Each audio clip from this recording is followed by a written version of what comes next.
വിശുദ്ധരിലൂടെ വിശുദ്ധിയിലേക്കെന്ന പ്രോഗ്രാമിൻ്റെ പുതിയ എപ്പിസോഡിലേക്ക് ഗുഡ്നെസ് ടി വിയുടെ എല്ലാ മാന്യപ്രേക്ഷകർക്കും ഹൃദ്യമായ സ്വാഗതം.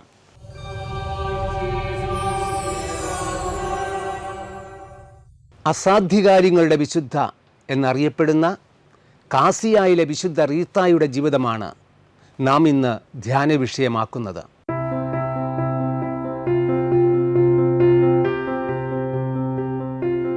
ഒരു കുടുംബിനിയായി, ഒരു സമർപ്പിതയായി വീരോചിതമായ ക്രിസ്തീയ ജീവിതം നയിച്ച ഈ വിശുദ്ധയുടെ ജീവിതം കുടുംബജീവിതം നയിക്കുന്നവർക്കും സമർപ്പിതർക്കും സർവോപരി എല്ലാ വിശ്വാസികൾക്കും എന്നും ഒരു മാതൃകയാണ്.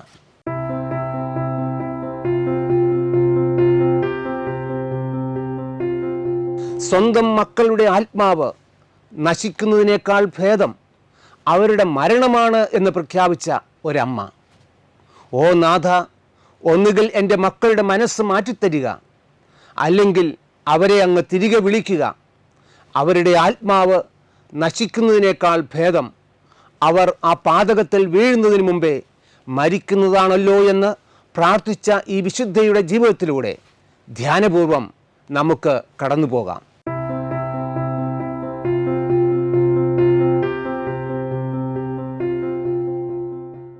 റോമിൽ നിന്ന് ഏകദേശം 75 മൈൽ അകലെ സ്ഥിതി ചെയ്യുന്ന ഉംബ്രിയ എന്ന പ്രവിശ്യയുടെ തെക്ക് കിഴക്ക് ഭാഗത്തായി മലയിടുക്കുകൾക്കിടയിൽ സ്ഥിതി ചെയ്യുന്ന പുരാതന നഗരമാണ് കാസിയ.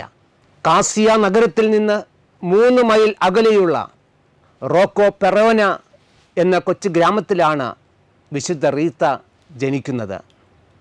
വിശുദ്ധരായി അറിയപ്പെട്ടിരുന്ന അന്റോണിയോ മഞ്ചേനിയും അമാത്ത ഫെറിയുമായിരുന്നു അവളുടെ മാതാപിതാക്കൾ.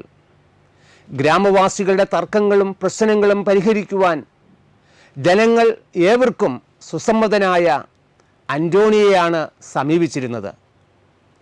മക്കളില്ലായിരുന്ന ആ ദമ്പതിമാർക്ക് പ്രാർത്ഥനയുടെ ഫലമായി 1381 മെയ് മാസം 22-ാം തീയതി ഒരു പെൺകുഞ്ഞ് ജനിച്ചു. രത്നം എന്ന അർത്ഥമുള്ള മർഗരീത്ത എന്ന നാമം അവൾക്ക് നൽകി. അതിൻ്റെ ഓമന രൂപമാണ് റീത്ത എന്നത്. നിഷ്കളങ്കതയിലും ജീവിത വിശുദ്ധിയിലും പുണ്യാഭിവൃദ്ധിയിലും ആ ശിശു വളർന്നു വന്നു. സന്ധ്യാവേളകളിൽ മുട്ടിന്മേൽ നിന്നുകൊണ്ട് കുടുംബ പ്രാർത്ഥനകളിൽ പങ്കുകൊണ്ടു.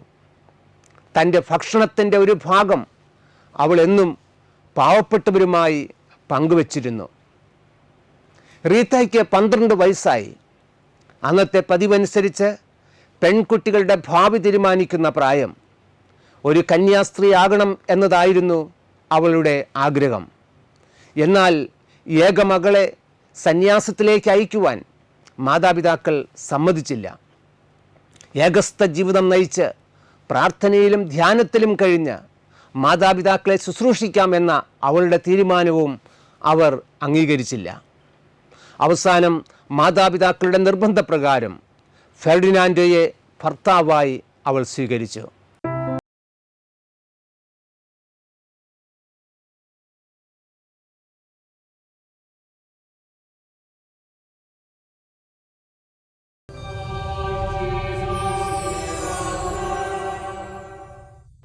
ഒരു മുൻകോപിയും പരുഷമായി പെരുമാറുകയും ചെയ്യുന്ന ഭർത്താവിനോടൊത്തുള്ള ജീവിതം അവൾക്ക് യഥാർത്ഥത്തിൽ ഒരു ബലിജീവിതം ആയിരുന്നു.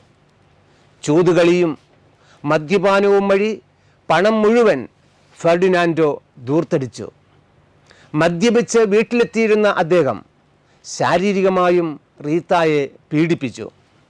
എങ്കിലും എല്ലാം അവൾ ശാന്തതയോടെ സഹിച്ചു. ഭർത്താവ് കോപാവേശനാകുമ്പോഴും നിശബ്ദതയിലും ശാന്തതയിലും അവൾ ഭർത്താവിനെ പരിചരിച്ചു. ഒരു പരാതിയും കൂടാതെ എല്ലാ സഹനങ്ങളും അവൾ ജീവിതത്തിൽ സ്വീകരിച്ചു. എല്ലാ ദിവസവും അവൾ തൻ്റെ ഭർത്താവിന് വേണ്ടി കണ്ണീരോടെ ദൈവസന്നിധിയിൽ പ്രാർത്ഥിച്ചു. വർഷങ്ങൾ കടന്നുപോയി. സാവധാനം തൻ്റെ കുറവുകൾ ഫെർഡിനാൻഡോ മനസ്സിലാക്കി. റീത്തായോട് മാപ്പ് ചോദിച്ചു. സ്നേഹനിധിയായ ഒരു ഭാര്യയെ തനിക്ക് നൽകിയതിന് ദൈവത്തിന് അവൻ നന്ദി പറഞ്ഞു. അങ്ങനെ സന്തോഷപ്രദമായ ഒരു കുടുംബജീവിതം അവർ ആരംഭിച്ചു. അവർക്ക് 2 ആൺകുഞ്ഞുങ്ങൾ ജനിച്ചു, ജിയോവാനിയും പാവൂളോയും. സന്തോഷപ്രദമായ ആ ജീവിതം അങ്ങനെ തുടർന്നു. ഒരു ദിവസം ഫെർഡിനാൻഡോയുടെ പഴയ ശത്രുക്കൾ അവനെ കൊല ചെയ്തു. രക്തത്തിൽ കുളിച്ച് ചേതനയറ്റ തൻ്റെ ഭർത്താവിൻ്റെ ശരീരം ഹൃദയം പൊട്ടുന്നത് പോലെ അവൾക്ക് അനുഭവപ്പെട്ടു. എങ്കിലും അവൾ പ്രാർത്ഥിച്ചു, എൻ്റെ ഫെർഡിനാൻഡോയെ വധിച്ചവരോട് ഞാൻ ക്ഷമിക്കുന്നു. ദൈവമേ, അങ്ങ് അദ്ദേഹത്തിൻ്റെ തെറ്റുകളും ക്ഷമിക്കണമേ. മക്കളോട് അവൾ പറഞ്ഞു, മക്കളെ, അപ്പായുടെ ഘാതകരോട് നിങ്ങളും ക്ഷമിക്കൂ.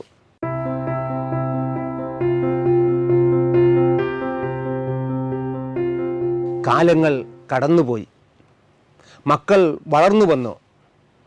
ഒരു ദിവസം മക്കൾ 2 പേരും ചേർന്ന് പിതാവിൻ്റെ ഘാതകരോട് പകരം വീട്ടുന്നതിനെക്കുറിച്ച് സംസാരിക്കുന്നത് ആ അമ്മ കേട്ടു. അവൾ ആ മക്കളെ കണ്ണീരോടെ ഉപദേശിച്ചു. ആ മക്കൾക്ക് വേണ്ടി പ്രാർത്ഥിച്ചു. പക്ഷേ അവർ മാനസാന്തരപ്പെടുവാൻ തയ്യാറായില്ല. അവൾ മുട്ടിപ്പായി ഇപ്രകാരം പ്രാർത്ഥിച്ചു, ദൈവമേ, അവിടുന്ന് എനിക്ക് തന്ന മക്കൾ അവരുടെ പിതാവിൻ്റെ രക്തത്തിൽ പ്രതികാരം ചെയ്യുമെങ്കിൽ ആ രക്തക്കറ അവരുടെ ആത്മാവിൽ പുരളും. എൻ്റെ ദൈവമേ, അതൊരിക്കലും ഇടയാക്കരുതേ. അവർ പ്രതികാരം ചെയ്യുമെങ്കിൽ ആ രക്തക്കറ അവരുടെ ആത്മാവിൽ പുരളുന്നതിന് മുമ്പ് തന്നെ അവരെ അങ്ങേപ്പക്കലേക്ക് വിളിക്കണമേ. ആ അമ്മയുടെ പ്രാർത്ഥന ദൈവം കേട്ടു. മൂത്ത മകൻ ജിയോവാനി മരണമടഞ്ഞു. എങ്കിലും ഇളയ മകൻ തൻ്റെ പ്രതികാരം ഉപേക്ഷിക്കുവാൻ തയ്യാറായില്ല. ആ അമ്മ വീണ്ടും കണ്ണീരോടെ പ്രാർത്ഥിച്ചു, ദൈവമേ, ശത്രുക്കളോട് ക്ഷമിക്കുവാൻ എൻ്റെ ഈ മകനും കഴിയുന്നില്ലെങ്കിൽ അവൻ ഒരിക്കൽ തൻ്റെ പിതാവിൻ്റെ ഘാതകരെ വകവരുത്തുമെങ്കിൽ ദൈവമേ, അത് സംഭവിക്കും മുമ്പ് അവൻ മരിച്ചു കാണുവാനാണ് ഞാൻ ആഗ്രഹിക്കുന്നത്. ഇളയ മകനും ഒരു രോഗം പിടിപെട്ട് കൗമാരത്തിൽ തന്നെ വിശുദ്ധിയുടെ വെണ്മയിൽ ദൈവസന്നിധിയിലേക്ക് കടന്നുപോയി.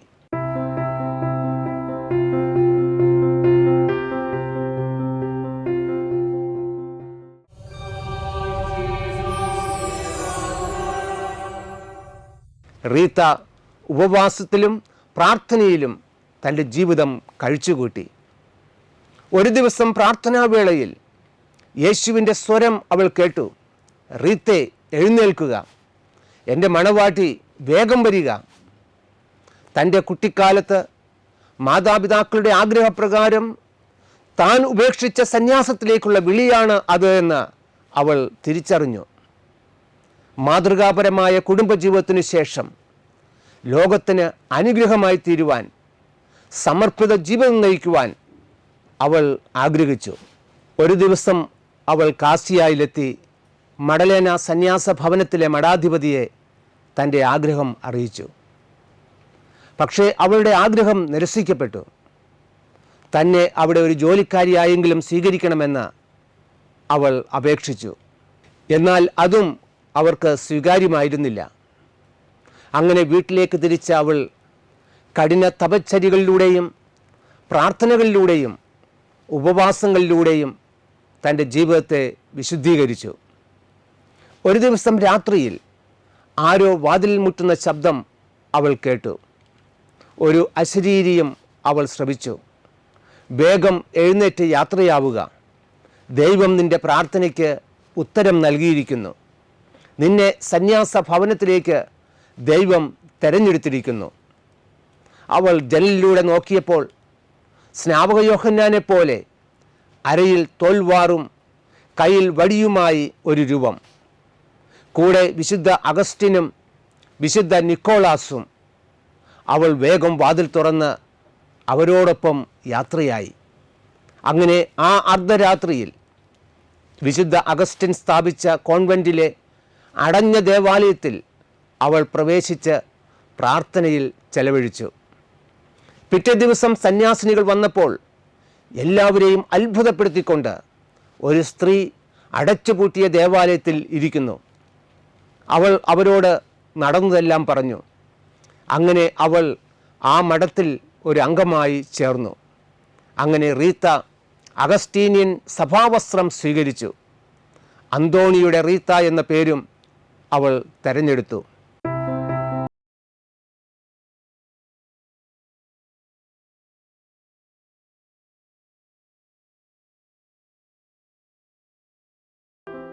ഒരു ദിവസം രാത്രിയിൽ അവൾക്ക് ഒരു സ്വർഗീയ ദർശനമുണ്ടായി.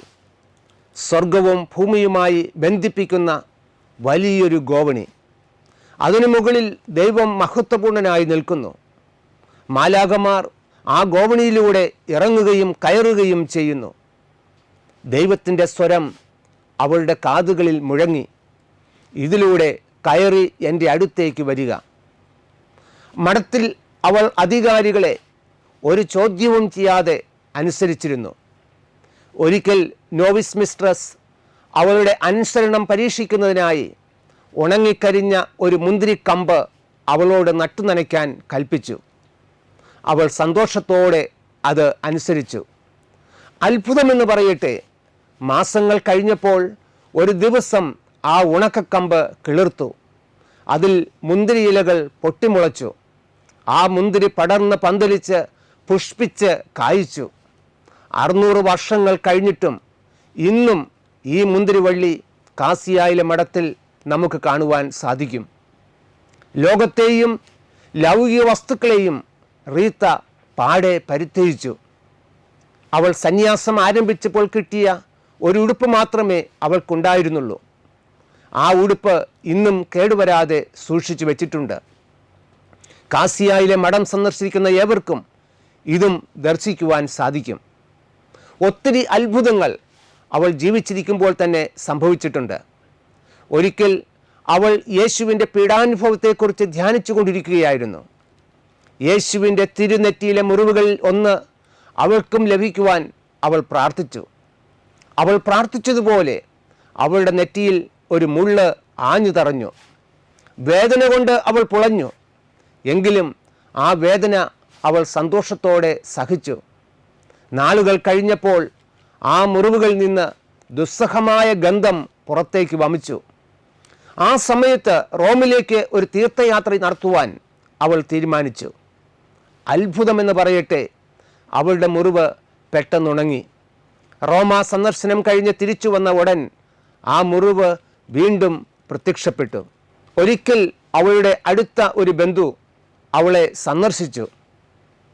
അവളുടെ തോട്ടത്തിൽ നിന്ന് ഒരു റോസാപ്പൂ വേണമെന്ന് ആഗ്രഹം പ്രകടിപ്പിച്ചു. എന്നാൽ മഞ്ഞ് മൂടിയ കാലമായിരുന്നതിനാൽ റോസാപ്പൂക്കൾ ലഭിക്കുക അസാധ്യമായിരുന്നു. എങ്കിലും റീത്ത പ്രാർത്ഥിച്ച് തോട്ടത്തിലേക്ക് ചെന്നപ്പോൾ ആ മഞ്ഞിനിടയിൽ അവൾ ഒരു റോസാപ്പൂ കണ്ടെത്തി. അത് പറിച്ച് അവൾ അവർക്ക് കൊടുത്തു. പിന്നീടൊരിക്കൽ ആ സഹോദരി തന്നെ റീത്തയെ കാണാൻ വന്നപ്പോൾ അവളുടെ തോട്ടത്തിൽ നിന്ന് ഒരു അത്തിപ്പഴം വേണമെന്ന് ആവശ്യപ്പെട്ടു. അത്തിപ്പഴത്തിൻ്റെ കാലമല്ലായിരുന്നു അത്. എങ്കിലും പ്രാർത്ഥിച്ച് അവൾ തോട്ടത്തിലേക്ക് ചെന്നപ്പോൾ ആ അത്തിമരത്തിൽ നിന്ന് ഒരു അത്തിപ്പഴം അവൾക്ക് ലഭിച്ചു. ഈ അത്തിവൃക്ഷവും റോസാ ചെടിയും വെള്ളമൊഴിച്ച് ഉണങ്ങിയ കമ്പിൽ നിന്ന് കിളിർപ്പിച്ച മുന്തിരിവള്ളിയും കാസിയ സന്ദർശിച്ച വേളയിൽ എനിക്കും നേരിട്ട് കാണുവാനുള്ള ഭാഗ്യം ലഭിച്ചിട്ടുണ്ട്. താൻ മരണത്തോട് അടുക്കുകയാണെന്ന് റീത്തായ്ക്ക് അനുഭവപ്പെട്ടു.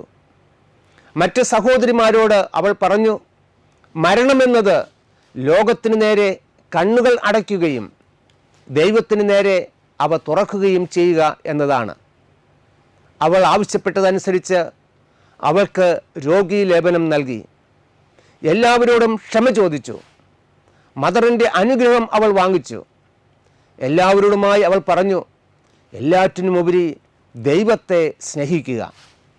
എല്ലാവരെയും അനുഗ്രഹിച്ചുകൊണ്ട് 76-ാം വയസ്സിൽ 1457 മെയ് 22-ാം തീയതി അവളുടെ ജനനദിവസം തന്നെ അഗസ്റ്റീനിയൻ സഭയിൽ 46 വർഷം ത്യാഗോജ്വലമായ ജീവൻ നയിച്ച അവൾ തൻ്റെ സ്വർഗീയ പിതാവിൻ്റെ സന്നിധിയിലേക്ക് യാത്രയായി. അവളുടെ മുറിയിൽ ദിവ്യപ്രഭ കൊണ്ട് നിറഞ്ഞു. ശരീരത്തിൽ നിന്ന് സുഗന്ധം പ്രസരിക്കുവാൻ തുടങ്ങി. മഠത്തിലെ മണി താനെ മുഴങ്ങി. അവളുടെ ആഗ്രഹപ്രകാരം മഠത്തിൽ പ്രവേശിച്ച് സന്യാസം ആരംഭിച്ചപ്പോൾ ധരിച്ച വസ്ത്രം തന്നെ അവളെ മരണശേഷം അണിയിച്ചു. അനേകം അത്ഭുതങ്ങളാണ് അവളുടെ മധ്യസ്ഥതയിൽ അന്ന് തന്നെ ഭക്തർക്ക് ലഭിച്ചത്. ഭൗതിക ശരീരം തൊട്ടപ്പോൾ റീത്തായുടെ ഒരു അകന്ന ബന്ധുവിൻ്റെ കൈക്ക് സൗഖ്യം ലഭിച്ചു.